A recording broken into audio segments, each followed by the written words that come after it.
everybody, Jimmy West over here from Back to Movement with another Fun Fact Friday. So what we're going to be talking about this Friday is calf tightness and pain during exercise, after exercise, just daily living. So I think one of the first things that I want to cover is some people have calf tightness because the calf is too mobile. All right. So for some reason, there's been this notion out there that everybody, you have to stretch your calves, and if there's any tender nodules in your calves when you're using like a lacrosse ball or you're setting it on a kettlebell, that there has to be something wrong with your calves.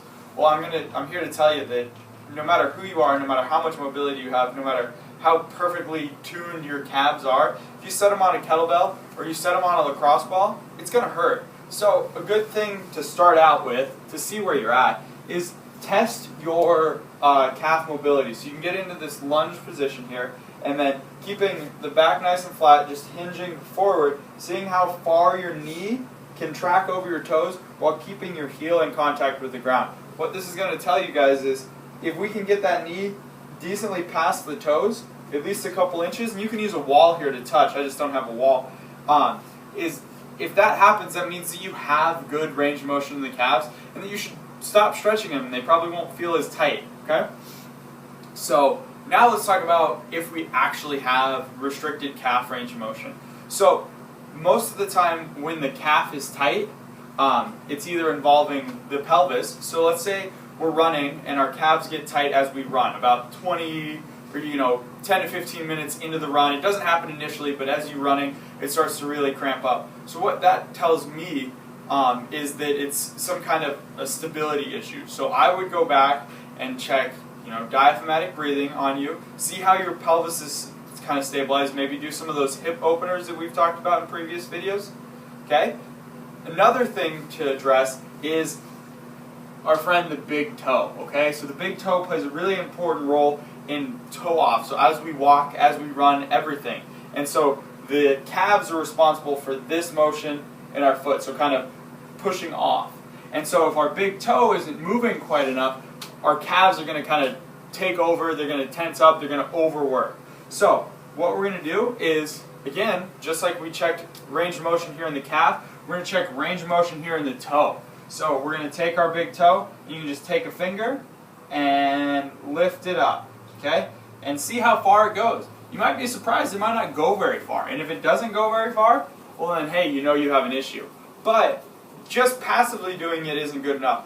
I want you guys to try to just raise your toes like this, like we do in the toe games that we've talked about in other videos. This lets us know how far you can actively bring it. So let's say we have decreased range of motion in our toe.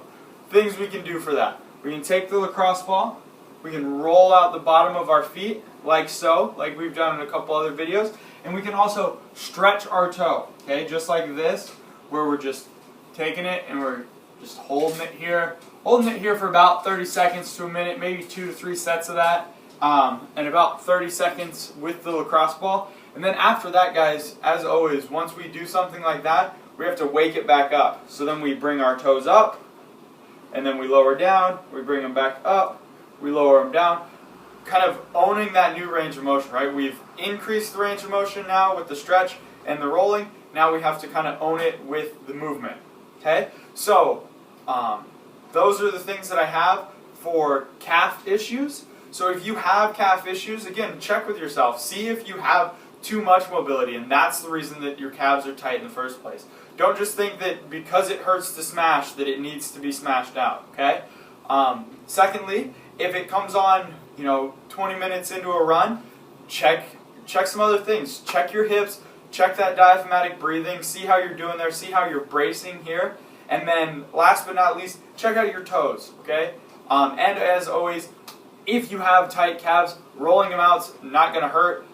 We can roll them out and then do that little test that we did. That's a nice little fun active load. You can even come up into a lunge and then load from there, right? So what that's going to tell us is, teaching that calf that, hey, this is the new length that I want you to function at, okay? So, thanks for staying tuned, guys, and till next Friday.